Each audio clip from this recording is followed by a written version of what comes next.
Bonjour ou bonsoir à tous, vous qui regardez les vidéos, que ce soit le jour ou la nuit. Ici DVD Pro Catch. On repoursuit avec un DVD de la Dragon Gate USA. Donc oui, je repoursuis encore et pour ça, je vous montre la pochette. Un seul DVD exactement. The Enter the Dragon Second Anniversary Celebration 2011. Donc entre autres, les Portes du Dragon, deuxième anniversaire célébration. Donc, apparemment, ils ont fêté leurs 2 ans d'anniversaire à cette période-là en 2011. Ok. Ça peut être évident pour tous de célébrer un anniversaire. C'est comme l'anniversaire surprise d'une chaîne YouTube ou d'une personne. Qu'est-ce que vous voulez que j'en dise de plus? Ben, j'ai pas envie de trop me prendre la tête dessus. Si ce n'est que en bonus, il n'y a pas de match du pré-show, mais juste les allez allez le highlight de ce qui s'est passé dans ce show-là justement. Donc tout ce que je sais, ce sont un highlight comme comment on va dire un genre de best-of pour les moves, pour les finishing moves et autres. C'est tout ce que j'ai à retenir. Et concernant ce show, je poursuis directement avec le premier match, donc Masato Yoshino contre Ricochet, auquel il était accompagné par The Blood Warriors, donc équipe composée de Shima, Brody Lee et de Sinaris, c'est tout ce que je me rappelle, auquel ils ont effectué une promo, et que même s'il y avait la promo qui a duré pas moins de 2 minutes, Shima arrive et est prêt à en découdre avec l'un des membres de The Blood Warriors, et l'un des membres c'est Ricochet. Alors un match très sympa, vraiment très sympa entre Ricochet et Masato. Pour rappel, je pense que je dois vous le préciser, mais on va le voir 2 fois Masato Yoshino. Vraiment 2 fois, vu comment il va participer à un match par équipe à élimination. Mais ça, je vais pas trop m'y attarder directement sur cela, vu comment ça arrivera tout de suite. Faut être patient un petit peu. Dans le match, pas mal d'échanges, pas mal de voltiges, en même temps parce que c'est Ricochet et que c'est tout à fait normal qui effectue des relais acrobatiques tout à fait impressionnants. Et pourtant, j'étais persuadé que ce serait victoire de Ricochet, mais finalement non.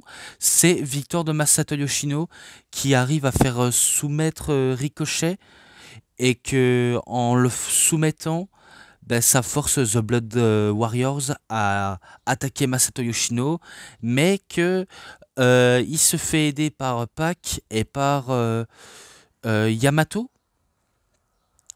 En plus qu'ils vont s'affronter dans le main event, ils arrivent pour sauver leur ami, on va dire ça comme ça. Même s'ils se font un petit face-à-face pour teaser le main event. Voilà. Rien d'autre à dire si ce n'est que c'est victoire de Masato Yoshino. Et c'est à 3,60 pour ce match-là. Donc voilà. Ensuite, deuxième match de la soirée, Air Fox contre Pinky Sanchez. Victoire de Air Fox. J'ai pas été dans le match, hein, malheureusement. J'ai pas été trop investi, mais c'est à 3,20. Donc désolé si je suis pas autant investi que ça. Et là, je pense que c'est un match à 9, donc Frey. On a les premiers participants, donc tout ce que je sais, je peux citer le vainqueur en premier, et le reste, ce sont que des perdants. Donc John Davis contre Tony Nese, contre Cedric Alexander, contre Atu, contre Flip Kendrick, contre Louis Lyndon, contre Fassad, contre Sugar Dukerton, contre Calib Conley. Voilà. Et parmi ces personnes auxquelles je vais citer, comme je l'ai dit, un seul va ressortir vainqueur, et c'est John Davis.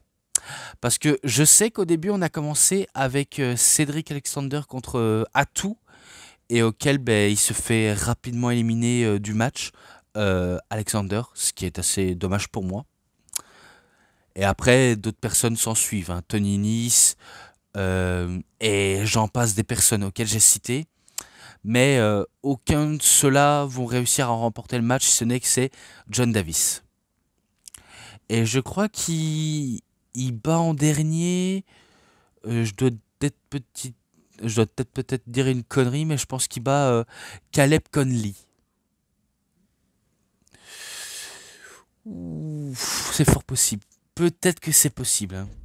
Mais, euh, mais voilà, de toute façon, c'est victoire de John Davis. Rien d'autre à dire là-dessus. 3,40. Voilà donc, je repoursuis. Mais avec l'équipe de The DUF, ou alors DUF, si vous préférez. Équipe composée de Sami Callihan et de Harry Canyon, contre Masaki Mochizuki et Susumu Yokosuka, auquel le match par équipe était cool. Je me rappelle qu'il était vraiment cool. Avec les heals, donc Callihan et Canyon, qui sont assez destructeurs et bah, complètement timbrés, vu comment ils ont tous les deux une dégaine de fous furieux, et auquel Masaki Mochizuki et Susumu Yokosuka sont un peu les purs babyface qui tentent de survivre face aux purs méchants. Et que ça peut se laisser ressentir en voyant ça de plus près. Bon, après, j'étais persuadé que ce serait victoire de Masaki Mochizuki et de Susumu Yokosuka, mais j'avais je me suis fait des idées pour rien en fait. Vu comment la victoire la plus logique ce serait les heals. Vu comment Callihan et Canyon sont totalement destructeurs et complètement inarrêtables, c'est logique qu'il faut les faire gagner. Donc j'ai pas trop grand chose à dire si ce n'est que c'est victoire de The Duf et que c'est un 3,5. C'est tout ce que je peux mettre comme note. Et ensuite, bah, plus que 2 matchs après c'est terminé. Ouais, je vous dis, il y a pas beaucoup de matchs, hein, et j'ai pas envie de trop m'y attarder 2 heures dessus. Même si le show en lui-même dure 2 heures et quelques. Mais bon. Mais bon. Match par 3 équipes à élimination. L'équipe de The Ronin, donc Johnny Gargano, Rich Swann et Masato Yoshino, contre The Blood Warriors, équipe composée de Shima, Brody Lee et de Austin Harris. Et un truc que je vous ai oublié de le dire, il faut savoir, ils mettent des fois des segments du passé pour que qu'on regarde d'une traite. À mon avis, c'est peut-être du remplissage et que c'est peut-être pour la cause pourquoi la vidéo dure 2 heures, entre autres. Est-ce que c'était ça la cause? Peut-être. Mais bon, ils mettent beaucoup des anciens segments qui étaient la plupart mythiques et d'autres pas très mémorables. En tout cas, selon moi. Vraiment selon moi. Mais que c'est peut-être pour ça auquel il faut en venir aux mains. Il s'est passé tellement de trucs, j'ai pas non plus trop suivi, mais en regardant la plupart des combattants, j'imagine que ça a été énorme. Un gros match, comme on peut le dire. Euh, Par contre, en élimination, je peux pas trop vous dire qui a été éliminé.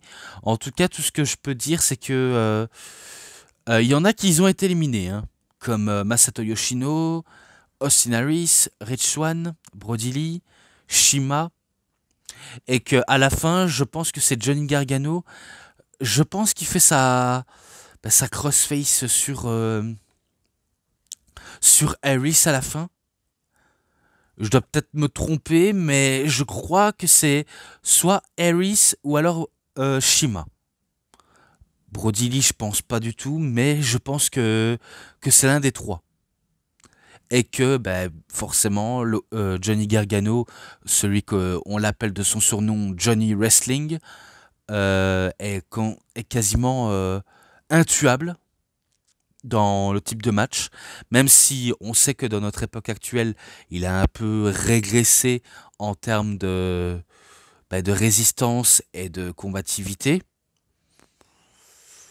C'est vrai qu'il a plus du tout la même énergie qu'il avait à la NXT, mais bon, c'est les temps qui changent et le jeu peut aussi changer. Qu'est-ce que vous voulez que je dise d'autre? Et que bah, pour ce match-là, même si c'est victoire de The Ronin, même il y avait eu un seul vainqueur, ben, je mets 3,70. Si vous avez compris, 70. Donc voilà. Et maintenant, le main event pour The Open the Freedom Gate Title Match. Donc pour le titre ben, Open the Freedom Gate, ouvrir les portes du royaume, on va dire ça. Non, pas. Non, c'est pas royaume. Je. Oh là là, j'ai confondu royaume et autres. Oh, c'est rien, ce n'est rien, c'est pas grave. Faut pas que j'essaye, ça ne sert à rien. Eric, calme-toi, tu n'as pas à bah, à dire tout ça. C'est vrai que quand tu commences à comprendre et à apprendre, tu peux parfois oublier tes moyens et de tout citer d'une traite sans trop réfléchir. Donc je pense que je devrais arrêter d'essayer de traduire tout ça parce qu'après ça m'embrouille. Pas parce que je ne suis pas capable, mais c'est parce que euh, je, je me fais, je me fais peine à voir en disant des trucs qui n'ont pas de sens, auxquels je devrais m'arrêter. Mais entre autres, Yamato contre Pac, auquel ben, c'était ben, le main event, et auquel ben, c'était entre autres l'un des meilleurs matchs, comme avec le match là, parce que lui aussi il est meilleur. C'est pas parce que je me réjouis pas de joie que je dis pas qu'il est mauvais. Au contraire, il est meilleur. Et celui-là aussi. Et que c'est entre autres le clou du spectacle parce que par la suite, il n'y aura pas de match par la suite. Parce que bah, c'est comme ça et pas autrement. Excusez-moi si j'ai un tout petit peu aboyé. Et quelque part, bah, j'ai un peu une douleur dentaire parce que des fois ça m'arrive de rager dans un truc auquel ben, ça me fait mal à l'admettre, mais bon, j'ai pas besoin de me justifier, à part les petites douleurs dentaires qui n'est jamais agréable. Et que dans ce match-là, pas mal de prises haute voltige. On va dire oui, c'est du spotfest. De toute façon, tous les matchs-là, c'est que du spotfest. Même si je mets jamais le terme spotfest en pratique, mais c'est du spotfest.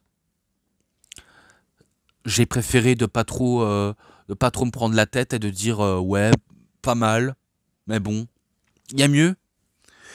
Après, il était pas mauvais. Ce match-là, comme je l'ai dit, il était pas mauvais. Il s'est passé tellement de trucs. Même s'il y a des spotfests auxquels normalement ça raconte rien d'exceptionnel, à part des prises hautes volées et que les deux ils ont du talent pour voltiger dans tous les sens. Il y a pas débat à dire. Il y a vraiment aucun débat. Mais je pense que ça s'arrête ici, si ce n'est que le match s'est remporté par Yamato, alors que même moi j'étais persuadé que Pac pourrait créer la surprise, créer l'exploit, nous proposer un meilleur grand match et être enfin champion. Mais dans ces cas-là, ben, même Yamato peut être coriace, très coriace même. Après tout, c'est comme tous les Japonais, comme tous les Asiatiques, ils sont très rudes et coriaces. Je vais pas dire le contraire non plus. Mais voilà, sans trop de surprise, c'est victoire de Yamato et pas mal. Vraiment pas mal. Et que j'ai pas besoin d'en faire plus pour en dire trop. Donc pour ce match-là, 3,90 ou 90 si vous préférez.